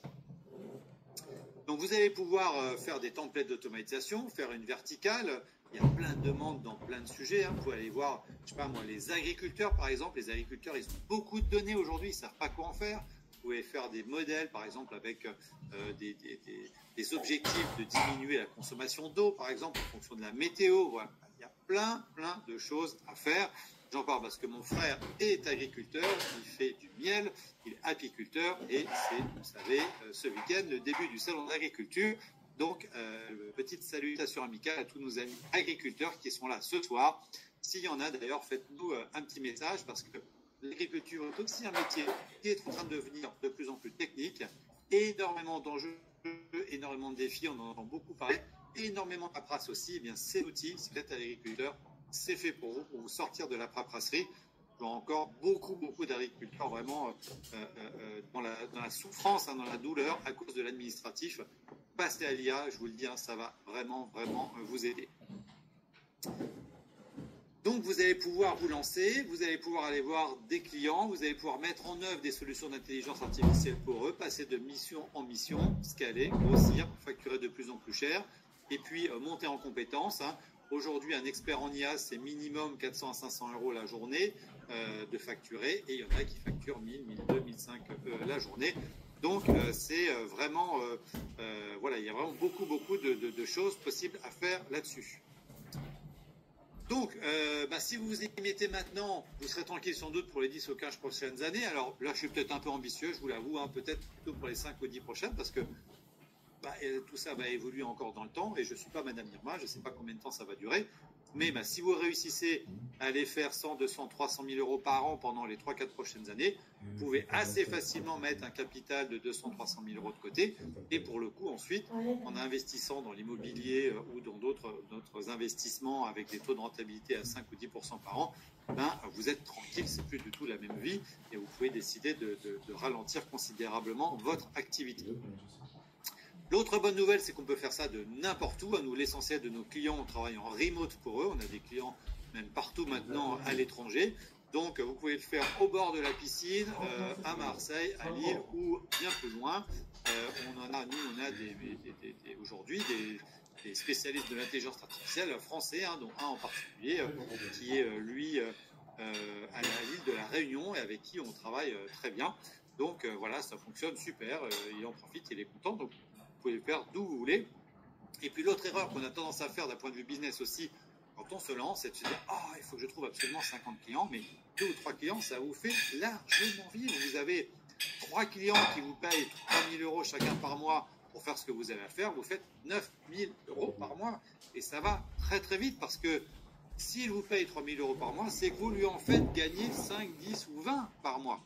Si vous faites gagner à quelqu'un 5, 10 ou 20 000 euros par mois, quel est le problème pour lui de vous payer 2 ou 3 000 euros par mois? À la fin, il fait plus 7 ou plus 8 000 net. Il n'y a aucun problème. Et les gains de productivité que vous pouvez aller les chercher en lui mettant à disposition ces technologies dont il n'a même pas idée que c'est possible, parce qu'il n'a pas eu l'idée d'être avec nous pendant les 5 jours du challenge, eh bien, forcément, il va vous payer très cher pour ça. Quel type de service donner? Eh bien, pour ça, il faut se mettre à la place de l'entreprise. Il faut aller résoudre un problème. Si vous êtes spécialisé spécialiste, expert d'un secteur d'activité, pendant votre carrière, vous avez forcément vu tout un tas de problèmes à régler. Donc, commencez par l'expertise où vous êtes bon. Commencez à regarder les problèmes que vous allez pouvoir régler. Comment est-ce que je peux donner plus de rentabilité avec ma solution à l'entreprise? Comment est-ce que je peux améliorer l'efficacité de ces équipes? Comment est-ce que je peux lui permettre d'avancer et d'être meilleur? Et bien pour ça, je vous ai mis ici 4 petites idées, mais il y en a des tas et des tas et des tas d'autres. Automatiser avec l'intelligence artificielle le support client, par exemple faire un chatbot conversationnel. Aujourd'hui, c'est super facile à faire avec les outils à notre disposition. Améliorer l'efficacité des ventes, comment automatiser toute la partie vente. Réponse automatique à des formulaires sur un site avec de l'IA pour justement pas laisser les gens attendre des réponses trop longtemps. Automatisation IA pour les réseaux sociaux, beaucoup de choses à faire sur les réseaux sociaux, avec du contenu, avec des images, avec des photos à créer. Vous avez donné l'exemple, moi, de mes posts LinkedIn qui sont tous 100% générés par de l'intelligence artificielle aujourd'hui. Et je suis passé d'1 heure pour faire un post LinkedIn à 5 minutes. Je les relis toujours. Je ne veux pas laisser l'IA prendre le contrôle de mon LinkedIn. Mais en revanche, j'ai réduit de 90% le temps nécessaire pour faire un post LinkedIn. Bien évidemment, on vous partagera aussi l'automatisation et le Airtable que j'ai créé pour faire les posts LinkedIn. Vous verrez, ça marche super bien. Je vous rappelle également les 10 étapes clés pour lancer un business. On a 2 grands sujets avec nous. On a ceux qui ont déjà un business, je vais en parler tout de suite après, puis on a ceux qui se lancent dans le business. La méthode pour se lancer dans le business aujourd'hui en 2025, elle est claire, elle est connue, elle est efficace. C'est celle qu'on a appliquée chez Allegria avec les résultats que vous connaissez. D'abord, on va se former. Moi, j'ai fait à l'époque, je me suis formé tout seul. Ça a pris 3 ans, 2017-2020. J'ai déployé du no-code dans une entreprise où j'étais le directeur général pendant 2 ans, Cobuzz, une plateforme de streaming musical avec des très bons résultats. Et c'est seulement à ce moment-là que je m'y suis mis. Moi, ça m'a pris 3 ans. Là, l'objectif, c'est que ça vous prenne plutôt 3 mois pour pouvoir vous lancer, voire 3 semaines pour les plus rapides. Mais on va se former. Deuxièmement, on va pratiquer. Et puis ensuite, on va avoir un triptyque très important. Trouver son marché, trouver sa niche et créer son offre irrésistible. Et dans cet ordre-là, le marché, c'est votre expertise. Moi, j'ai bossé toute ma vie dans le monde de l'assurance. Et quand j'étais dans cette entreprise d'assurance, j'ai bien vu que moi, en tant qu'agent d'assurance, c'était de plus en plus compliqué de trouver des clients. Comment je vais pouvoir aider des agents d'assurance à trouver plus de clients grâce à l'intelligence artificielle? Boum, j'ai trouvé mon marché. Et puis ensuite, ma niche, ça va être quoi? Peut-être que ma niche, ça va être les petits agents d'assurance qui sont moins de 3 collaborateurs, par exemple, parce que c'est pour eux que c'est le plus dur ou ceux qui démarrent. Là, ça va être ma niche. Et puis ensuite, je vais faire mon offre irrésistible, c'est-à-dire que je vais réussir et tester une solution en base d'intelligence artificielle qui va, par exemple, générer 30 nouveaux leads à un agent d'assurance automatiquement à partir de l'analyse, par exemple, de ses données historiques, de son portefeuille client, à partir de signaux qu'on aura été détectés sur les entreprises. On sait qu'il y a des entreprises qui sont plus à même que d'autres de prendre une assurance, par exemple, par rapport à leur date. Ça, c'est un truc qu'on oublie, mais il y a des contrats qui arrivent à échéance, des fois tous les 3 ans. Si vous arrivez au bon moment, c'est mieux que si vous arrivez 15 jours après. Donc, voilà, créez votre offre qui va faire que quand vous allez aller voir ces gens, vous allez pouvoir dire, voilà, tu m'achètes ma solution 1 000 € par mois et je te garantis 50 leads qualifiés chaque mois. Bien, ça ne se refuse pas et vous aurez vos premiers clients. Donc, trouvez ces premiers clients, automatisez la livraison, donc faire en sorte que votre IA elle travaille à votre place, c'est-à-dire que c'est pas vous qui à la main allez chercher des prospects sur LinkedIn, c'est l'IA qui va le faire à votre place, vous avez quasiment rien à faire, ça tourne tout seul. Moi aujourd'hui par exemple, même moi, je paye aujourd'hui un type qui est génial d'ailleurs, que j'adore, qui a investi plus chez Allegria, je paye 400 € tous les mois pour me générer des connexions sur mon profil Instagram. Donc il a développé toute une technologie entièrement automatisée. Lui, il a juste à passer un coup de fil par mois et je le paye 400 balles parce que j'ai pas pris le temps de refaire son truc. Il a bossé 3-4 mois dessus, ça marche très bien. Ça me ramène 40-50 nouveaux contacts sur Instagram tous les mois et je suis super content. Donc vous voyez, c'est possible. On répète avec d'autres clients, on se cale, on se fait recommander. Très important que les premiers clients soient super satisfaits de ce que vous faites. Et puis, on enchaîne avec un deuxième problème, un troisième problème, pour avoir de plus en plus de clients et de revenus. Et puis, vous savez, quand vous avez mis le pied dans une entreprise et que le patron est content de vous, il y a de fortes chances qu'une fois que vous aurez réglé un problème, le jour où il va en avoir un deuxième, bah, qui est-ce qui va venir voir vous? Et vous allez pouvoir lui vendre une deuxième prestation, une troisième prestation. Et le client qui va peut-être démarrer à 200, 300 euros par mois, et bien, au bout de 6 mois, il sera peut-être à 1000 ou 2000 euros par mois. Donc, les besoins pour les entreprises est tellement énorme que si vous faites du bon travail, eh bien, vous n'aurez plus besoin de faire le truc qu'on déteste tous, faire ce qu'on appelle du cold call, donc récupérer des numéros de téléphone et appeler les gens dans le dur pour savoir s'ils ont besoin de vous, envoyer des milliers et des milliers de messages, poster tout le temps sur LinkedIn, c'est l'IA qui le fera à votre place, ou faire du networking et passer toutes les soirées à aller boire du champagne au lieu d'être à la maison avec votre famille, par exemple. Même si moi, j'adore aussi de temps en temps, je vous l'avoue, aller boire quelques coupes de champagne. Mais, en tout cas, l'objectif, c'est que ça tourne tout seul pour que vous soyez efficace. Petit rappel, business évident, hein, le meilleur marketing est un client satisfait. On se l'applique à nous aussi. Donc, on espère que tous nos nouveaux clients de l'incubateur seront ultra satisfaits. En tout cas, je peux vous garantir qu'on va tout donner. Là, on s'est mis à fond toute cette semaine pour que dès la semaine prochaine, ça commence et que vous soyez super, super satisfait de ce qu'on va vous proposer. Alors, il va falloir quand même trouver ses premiers clients. Eh bien, ça tombe bien parce qu'autant s'appliquer à soi-même les bonnes méthodes.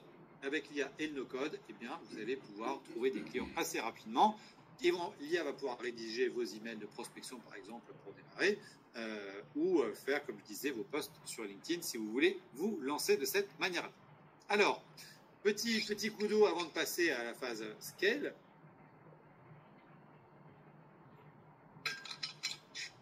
Pour tous ceux parmi nous qui sont eh bien, sur le sujet d'optimiser et de scaler votre business, donc qui ont déjà une boîte, eh bien là, c'est pareil, 10 étapes clés. On commence par l'audit pour aller regarder où est-ce qu'on peut faire les meilleures économies. Et ça sera, si demain vous êtes freelance, hein, si vous décidez de faire ça chez des clients, je vous invite à appliquer cette méthodologie. Hein. Vous pouvez même reprendre, si vous voulez, ce slide tel quel et mettre une petite mention à Francis et à Allégria dessus, si vous voulez. Donc, on va commencer par un audit, comprendre quelle est la situation de l'entreprise, d'où on part, les compétences des gens, où on en est sur la data, définir une stratégie de mise en œuvre de l'intelligence artificielle, former les équipes. Hein. L'IA ne se déploiera dans votre entreprise ou dans les entreprises de vos clients qu'à condition que tout le monde puisse monter en compétence et s'approprier les outils, sinon il ne se passera rien. Il va falloir définir un set d'outils, donc choisir les outils, je vous en ai déjà parlé quelques-uns, faire ensuite tout le travail pour que la data soit disponible à chacun en fonction de ce qu'il a besoin de faire, sécuriser tout ça, accompagner dans la durée avec du coaching les équipes, faire de la conduite du changement parce que qui dit IA dit modification des fiches de poste, donc plus personne ne va travailler de la même manière, c'est donc un travail de conduite du changement. Si vous êtes consultant en conduite du changement et que vous êtes parmi nous ce soir, soyez tranquille, vous avez beaucoup de boulot dans les années à venir et je vous invite à vous spécialiser en conduite du changement autour de l'intelligence artificielle. Je vous garantis que vous allez exploser les compteurs. Et puis ensuite, on va itérer, on va mettre un premier cas d'usage, un deuxième et puis un troisième pour permettre de monter à l'échelle, d'aller chercher de la croissance et plus de rentabilité pour réinvestir. En résumé, le business IA et no-code, d'abord, c'est un besoin énorme aujourd'hui. Et puis, pour trouver des clients, vous avez tout ce qu'il faut actuellement. Il n'y a pas un chef d'entreprise en France aujourd'hui qui ne se pose pas la question de savoir comment il va concrètement pouvoir appliquer le sujet de l'intelligence artificielle, puisqu'ils sont 90% à ne rien y comprendre et à ne même pas encore avoir commencé le début du commencement d'une formation sur le sujet. Donc, le marché, il est immense. Je vous le redis également, ça s'adresse à toutes les tailles d'entreprise, tous les types d'entreprises, que vous soyez artisan, agriculteur, comme je le disais tout à l'heure, start-up, commerçant, développeur de logiciels, on s'en fout, profession libérale, tout le monde va l'utiliser. Profession libérale aujourd'hui, les médecins, ils vont tous passer sur le compte-rendu automatisé avec de l'IA pour avoir une meilleure qualité d'information dans le dossier médical. Voilà encore un exemple de problème à résoudre. Et aussi dans n'importe quel marché ou domaine, puisque quel que soit le secteur d'activité, eh bien, ça fonctionne également. Donc, quelle que soit la taille ou le type d'entreprise, quel que soit le secteur d'activité, l'IA sera partout. Pour scaler, il faut faire de la data et du product. Je vous l'ai dit en introduction. Donc, je vous avais résumé 5 raisons pour lesquelles il faut impérativement apprendre à dompter les automatisations, gagner du temps sur les tâches répétitives, réduire les coûts et éviter les erreurs humaines, mieux gérer la croissance et l'évolutivité, améliorer l'expérience client et la réactivité. Aujourd'hui, ça c'est clé. Même encore s'améliorer aussi. Créer un avantage concurrentiel, se différencier des autres. J'applique l'IA, je gagne 20% de gain de productivité, je suis 20% moins cher que mon concurrent. Je suis sûr de rafler la mise. Donc, c'est cet état d'esprit-là qu'il faut avoir. Quelles sont les erreurs qui empêchent aujourd'hui, la plupart du temps, eh bien, de pouvoir faire un business et de scaler? Eh bien, tout d'abord, vouloir tout faire soi-même par peur de déléguer. On a vu l'importance de déléguer. D'ailleurs, on retraitera ce sujet aussi très important tout à l'heure, mais aussi dans l'incubateur. Erreur numéro 2, penser que l'automatisation enlève la relation humaine. C'est pas vrai, on va revoir la règle des 80-20. Et puis croire que scaler, c'est embaucher plus de personnes. Absolument pas. Je vous avais donné l'exemple de Fruit, cette plateforme de dating qui a été vendue plusieurs dizaines de millions d'euros. Ils étaient 6. Très belle réussite. Pas besoin d'être une armée espagnole pour scaler à l'âge de l'intelligence artificielle. Et s'il vous plaît, quand vous rencontrez un entrepreneur, n'anticipez pas la valeur de son travail aux millions d'euros qu'il a levés ou au nombre de collaborateurs dans l'entreprise. Vous pourriez être très très surpris. Jean, 40 millions d'euros de chiffre d'affaires, 7 personnes. Je crois que vous avez tous compris la bonne démarche à suivre. Qu'est-ce qu'un business automatisé et un business scalable? C'est deux choses différentes, il faut bien comprendre ça. L'automatisation, c'est vraiment transformer les tâches répétitives en des processus qui s'exécutent sans intervention humaine. Donc, d'ailleurs, des tâches qui peuvent être à très faible valeur ajoutée ou à forte valeur ajoutée aujourd'hui. Il ne faut surtout pas croire qu'avec l'IA, on va faire que les trucs nuls ou pas intéressants. On va faire aussi cela, bien évidemment. Et la scalabilité, c'est croître sans augmenter de manière proportionnelle les ressources nécessaires. Donc, si à chaque fois que je veux faire 100 de chiffre d'affaires de plus, je dois faire 100 de dépenses en plus, ça sert strictement à rien.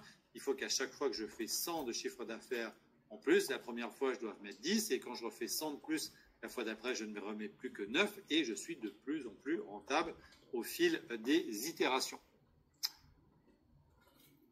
On a vu également dans cette partie business, mercredi soir, les trois piliers d'un business automatisé. On va se les redétailler rapidement ensemble ce soir.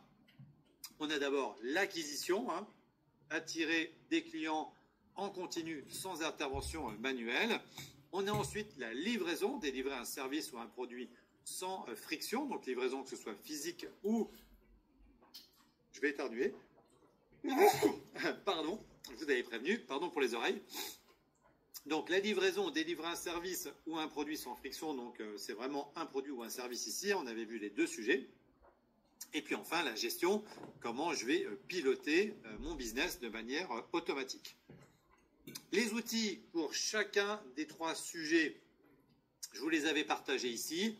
On reverra ça dans l'incubateur, mais d'abord sur la phase d'acquisition, on va retrouver des outils comme LinkedIn que vous connaissez tous, mais Phantom Buster, si vous ne connaissez pas, super outil pour faire du scrapping sur LinkedIn.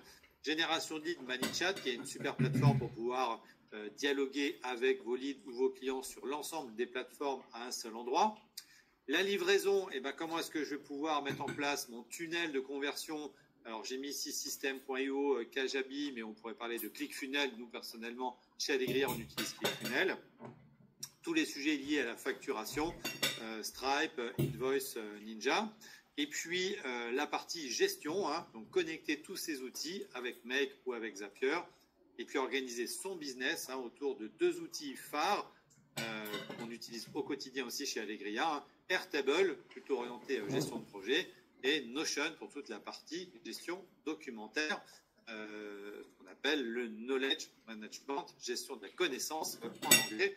Donc, deux formidables outils, Airtable et Notion, qu'on utilise au quotidien. Donc, bien évidemment, autour de ça, peuvent se greffer ponctuellement un certain nombre d'outils. Et on en revient à notre sujet de fond, hein, comment on fait du Lego avec tout ça pour que ce soit complètement fluide entre chacun d'entre eux.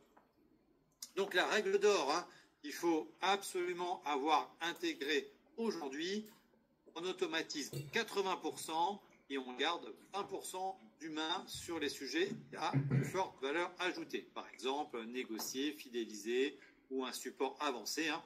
J'ai moi-même aujourd'hui, dimanche, appelé un certain nombre d'entre vous pour faire un support avancé parce qu'on avait quelques ratés. Et ben, j'ai pris mon téléphone et je vous ai appelé moi-même. Et je suis très heureux de le faire. Et même un dimanche, si ça peut vous permettre de pouvoir faire en sorte d'avoir une réponse efficace et rapide. C'est comme ça que ça fonctionne aujourd'hui. Il faut être disponible. Mais pour être disponible, il faut avoir du temps. Donc, pour avoir du temps, il faut automatiser 80% de vos tâches. Alors, petit focus, hein, je vous ai dit 3 sujets. On va commencer par le premier, l'automatisation de l'acquisition des clients. Le deuxième, automatiser la livraison des services. Et puis le troisième, automatiser l'administration et la gestion. Donc, c'est vraiment les 3 clés, les 3 piliers de votre automatisation dans l'entreprise. Alors, ce qu'on avait vu également, plutôt sur la partie maintenant un peu mindset, pourquoi est-ce qu'il y a des entrepreneurs qui réussissent et d'autres qui échouent? D'ailleurs, c'est drôle parce que ça, je ne vous l'ai pas dit pendant le challenge. Souvent, quand je discute avec mes amis entrepreneurs qui ont déjà vendu une première entreprise, donc qui ont fait ce qu'on appelle du cash out, qui ont pris de l'argent parce qu'ils ont vendu leur première entreprise, plusieurs d'entre eux, quand je leur dis tiens, j'ai vu un beau dossier, est-ce que tu veux le regarder, est-ce que ça t'intéresse? Et beaucoup aujourd'hui me disent non, je ne regarde plus les dossiers, je n'investis plus que sur mes amis entrepreneurs. Parce qu'en fait, ils se sont mis en tête, à tort ou à raison, que y a des entrepreneurs qui réussissent et d'autres qui ne réussissent pas. Moi, ma conviction, c'est qu'il n'y a aucune fatalité à ça. Et moi, j'en suis un bon exemple, puisque j'en ai raté un paquet des boîtes. J'en ai fait 15. Allegria, c'est ma 15e start-up, hein, donc j'en ai quand même raté un certain nombre. Alors, il y en a que vous connaissez tous, comme Sarenza.com, que j'ai créé il y a 20 ans, mais il y en a d'autres dont vous n'entendrez jamais parler, qui ont été des gros fails.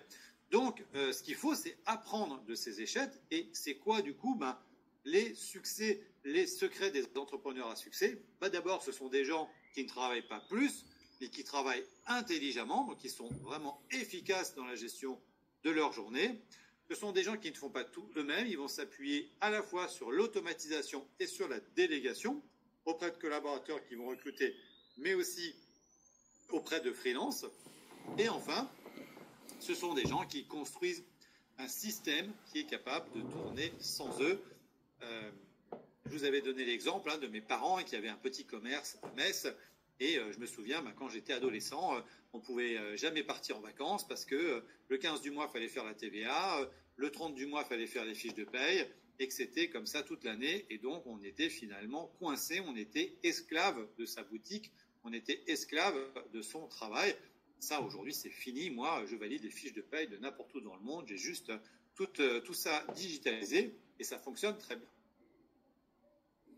Donc, le mindset du succès, aujourd'hui, en 2025, et ce n'était pas forcément le même il y a 20 ou 30 ans, ça reste l'exécution. Ça, c'est une réalité. Un bon entrepreneur, ce n'est pas forcément celui qui a la meilleure idée, c'est celui qui exécute le mieux sa stratégie. Et dans cette phase d'exécution, ce qui compte, c'est la scalabilité et l'automatisation aujourd'hui. Donc, qu'est-ce qu'on va faire? On va trouver comment systémiser son business model. Donc, comment je vais faire pour que chaque action puisse être reproduite à l'infini et sans effort. On va automatiser pour réduire les interventions humaines et être efficace. Et on va apprendre à déléguer en interne ou en externe. Si votre business il repose entièrement sur vous, ce n'est pas un business, c'est un job. C'est un emploi, d'accord? Donc, il faut vraiment se sortir de cette idée de l'entrepreneur absolument indispensable pour sa boîte. Oui, on est indispensable pour notre boîte, pour construire la stratégie, pour la vision à long terme, mais pour les opérations au quotidien, ça doit pouvoir tourner sans vous. Donc, on va avoir 2 types d'entrepreneurs. L'entrepreneur qui est encore très opérationnel, qui doit être là présent tous les jours, qui vient ouvrir la porte tous les matins et qui ferme tous les soirs. pour générer des revenus. Et puis l'entrepreneur systématique qui, lui, a mis en place des outils pour scaler sans effort et faire comme Jean, aller chercher les 2, 3, 4, 5 millions d'euros pour ceux qui sont les plus motivés. Mais déjà, si on arrivait à automatiser rien que 3, 4, 5, 10 000 euros par mois, on serait déjà tous tellement plus heureux. 10 000 euros par mois, c'est déjà beaucoup d'argent et ça suffit au bonheur de beaucoup d'entre nous. Donc, on avait ici proposé de construire sa feuille de route, choisir et valider son business model, structurer son business model pour la scalabilité, puis le déléguer. On fait les choses dans cet ordre-là. On ne commence pas à automatiser si on n'a pas déjà des clients et si on ne sait pas déjà ce qu'on va vendre. Sinon, on va automatiser pour rien un truc qui ne se vend peut-être pas. Ça ne sert à rien. On fait des choses dans l'ordre. Donc ça, vous pouvez le faire tourner tout seul. Une machine qui va faire 3, 5, 10, 20, 30 000 euros par mois grâce à l'IA et au no-code. Notre objectif, vous le savez, ça va être d'aller vous aider à chercher vos 10 000 premiers euros. Et puis ensuite, ça sera d'essayer de répliquer ça mois par mois pour aller chercher toujours plus.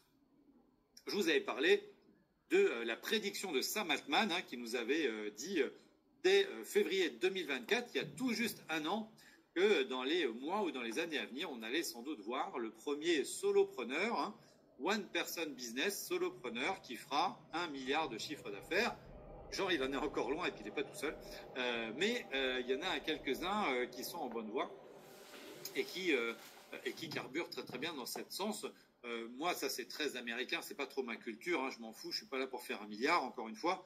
L'objectif, c'est que si déjà chacun on pouvait quitter notre job, être indépendant financièrement, gagner entre 5 et 10 000 euros par mois, je vous garantis qu'on serait déjà tous très heureux et c'est un très beau premier objectif. Donc, ça, je vous l'avais déjà dit, c'est une slide qui a été là 2 fois. Donc, l'étape 1, on va choisir, on va valider son business model. Comment on va choisir son business model? Eh bien, tout simplement, d'abord, on va choisir un business model qui permet de générer des revenus prévisibles. Donc, dans l'idéal, de l'abonnement, c'est le plus prévisible de tous. Mais si ce n'est pas possible, ce n'est pas grave. Nous, on a démarré Allegria avec la prestation de service le moins prévisible de tous les métiers. C'est pas grave de démarrer avec quelque chose qui n'est pas prévisible. Vous trouverez votre clé en cours de route. C'est un business qui ne repose pas uniquement sur la vente de votre temps. Pareil, c'est très bien de démarrer en tant que freelance et vendre son temps. Mais une fois que vous avez fait une solution pour un client, si vous pouvez trouver 2, 3, 4, 5 clients qui ont besoin de la même solution et répliquer aux autres, vous n'allez plus prendre du temps, vous n'allez plus vendre du temps, vous allez vendre un produit. Et ça va tout changer dans la gestion de votre temps et de votre travail et de votre rémunération. Et puis, on va essayer de choisir des business models qui sont facilement automatisables et scalables parce que c'est les business models les plus rentables. Lequel vous allez choisir? Vous allez faire du service ou vous allez faire du produit? Eh bien, on va discuter de ça ensemble. On va faire les incubateurs parce que même si le business model du produit paraît le plus intéressant, c'est aussi celui qui a le plus de fortes barrières à l'entrée, qui est le plus difficile à mettre en œuvre. Donc, il n'y a pas de mauvais business pour démarrer. On peut tout à fait démarrer avec un business de service parce que c'est facile à lancer rapidement, même si ce n'est pas parfait parce que c'est souvent lié à la vente de votre temps. Vous aurez le temps ensuite de passer sur un business de produit. Si vous avez dès aujourd'hui une idée de produit, banco, on y va. Et on peut tout à fait avoir d'ailleurs des business models hybrides, à moitié service et à moitié produit. Comment l'IA va transformer les business models? Tout simplement, avec le SaaS et les outils no-code, on va pouvoir faire des plateformes qui vont générer des revenus en automatique. On va pouvoir automatiser un certain nombre de services et productiviser le métier de conseil. Il y a beaucoup de gens aujourd'hui, par exemple, qui ont des métiers d'études, de recherche économique. Avec l'IA, ils vont pouvoir faire ça beaucoup plus vite. Les gens qui font de la traduction aujourd'hui peuvent traduire avec de l'IA. Pour tous ceux qui ne savent pas le faire, ils vont aller beaucoup plus vite et vont être beaucoup plus efficaces. Et puis, on va essayer de faire des business d'abonnement basés sur l'IA. Par exemple, une newsletter payante qui va être complètement construite avec de l'IA, mais que vous allez faire payer. Je vous avais donné l'exemple d'un secteur qui marche toujours très bien sur Internet autour des images générées par l'IA. Je n'en dirai pas plus. Ceux qui étaient là se souviendront de l'exemple, je n'en doute pas. Créer une offre irrésistible, pour y arriver, il faut 3 éléments pour générer votre offre, quel que soit votre secteur, votre business. Ça, c'est des règles business, j'allais dire, universelles. Ça marche à tous les coups, donc inspirez-vous-en. C'est le résultat de dizaines et de dizaines de livres de management où ça vous est expliqué en détail. D'abord, je le répète, il faut un produit super clair. Qu'est-ce qu'on fait? Un produit et un service qui résout une douleur précise, une niche, quelque chose de techniquement extrêmement clair. Donc, plus votre produit va être clair et simple à comprendre, plus ça sera efficace, plus vous aurez de chances de succès. Ensuite, il faut une promesse forte, il faut créer une vraie valeur ajoutée. Je vois parfois des entrepreneurs qui se lancent en vendant très cher quelque chose qui crée peu de valeur. Non, votre défi, votre responsabilité, c'est de générer un retour sur investissement à votre client. Si le client n'est pas convaincu en vous donnant 100 € à la sortie, il aura 200, 300 ou 500, eh bien, il n'achètera jamais. Et puis, il faut faire un système de preuves, donc il faut avoir des témoignages, il faut se faire des références, d'où l'importance d'avoir des premiers clients satisfaits, même si c'est des clients gratuits pour se lancer, même si c'est des amis à qui vous allez le faire, il faut absolument avoir des références, construire votre image de marque. Vous savez, la marque a une grosse valeur, donc il faut avoir des témoignages pour que ça fonctionne. Donc, vous résolvez un problème clair, vous avez une promesse forte et vous avez des preuves. Tout cela va vous permettre de faire une offre irrésistible.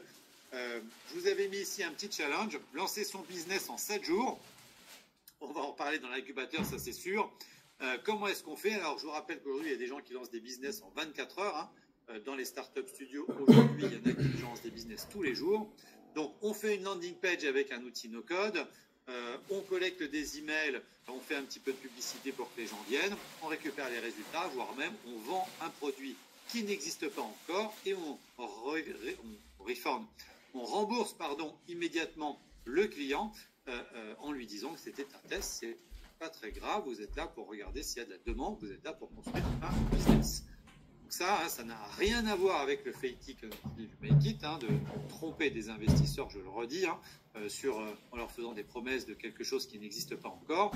Là, il s'agit simplement de faire un test réel du marché, de son attrait pour votre produit, pour un produit qui n'existe pas encore, mais que vous avez envie de développer. Et ces insights, ces retours que vous allez avoir des utilisateurs, mais c'est génial parce que ça sera peut-être demain les vrais premiers clients de votre futur produit. La dernière étape, comment on va structurer son business pour scaler? Eh bien, ça, je vous l'avais dit, il faut absolument structurer parce qu'un business sans structure, c'est une catastrophe latente, en attente. Donc, ça peut aller très vite. On va structurer pour déléguer, pour réduire le stress, pour automatiser. Vous l'avez compris. Quels sont les points forts, quelles sont les clés pour bien gérer une équipe, surtout lorsqu'elle est à distance, en remote pour bien scaler. La plupart d'entre vous, vous allez utiliser des ressources à distance. Nous, aujourd'hui, par exemple, on a plusieurs dizaines de commerciaux. Il n'y en a aucun qui est ici physiquement dans les bureaux. D'ailleurs, vous verrez quand vous viendrez au bureau, les équipes qui sont ici, vous allez voir, c'est assez drôle. Et on a 10 à 20% des collaborateurs d'Allegria aujourd'hui qui sont en remote. Donc, n'hésitez pas. Et peut-être que d'ailleurs, dans la communauté Allegria, vous allez trouver vos collègues ou vos collaborateurs de demain pour monter du business ensemble. Donc, il faut des rôles et des responsabilités clairs. Chaque membre de l'équipe doit savoir exactement ce qu'il doit faire. Il faut des outils collaboratifs qui soient adaptés. Slack, Teams, Airtable, Google Drive et plein d'autres. Et puis, il faut des procédures, des process qui soient clairs et automatisés. Par exemple, documenter dans Notion et commenter vos automatisations sur Make pour qu'elles soient claires. Il va falloir ensuite déléguer et construire une équipe autonome. La dernière étape, automatiser ou déléguer, ce n'est pas exactement la même chose. On va automatiser les tâches répétitives et ça, on va les mettre dans des outils, dans des systèmes. Et on va déléguer les tâches plus complexes à des équipes, à des humains, pour faire en sorte d'avoir le meilleur des deux mondes quelque part. Automatiser un maximum et déléguer le reste, c'est un peu la meilleure stratégie. Voilà, je vous ai synthétisé en un peu plus d'une heure et demie ces 5 jours, ces 5 soirées qu'on a passées ensemble. Et je vais terminer, comme à chaque fois, cette soirée pour vous poser la question dans le chat. Est-ce que vous pensez que tout ça, ça peut marcher pour vous? On va rouvrir le chat. Je ne sais pas combien d'entre vous avez fait les 5 jours. J'ai essayé d'être le plus précis, le plus concis possible avec un maximum d'exemples concrets. Vous savez que c'est notre marque de fabrique chez Allegria. Moi, je suis absolument convaincu que ça peut marcher pour chacun d'entre vous. Est-ce que j'ai pas un petit sondage d'ailleurs à vous pousser là pour savoir ce que vous en pensez? Tac, tac, tac, tac. Non, j'ai pas le petit sondage. Mais c'est tant pis, c'est pas grave. Mais je pense qu'on est au moins, vu le nombre de chats de oui, au moins à 90 ou 95% d'entre vous qui sont convaincus que c'est possible de le faire. On a plein d'exemples autour de nous. Vous prenez encore en ouverture l'exemple de ce jeune Nantais qui a lancé sa boîte à 17 ans avec de l'IA. C'est vraiment possible. Donc, vous le savez.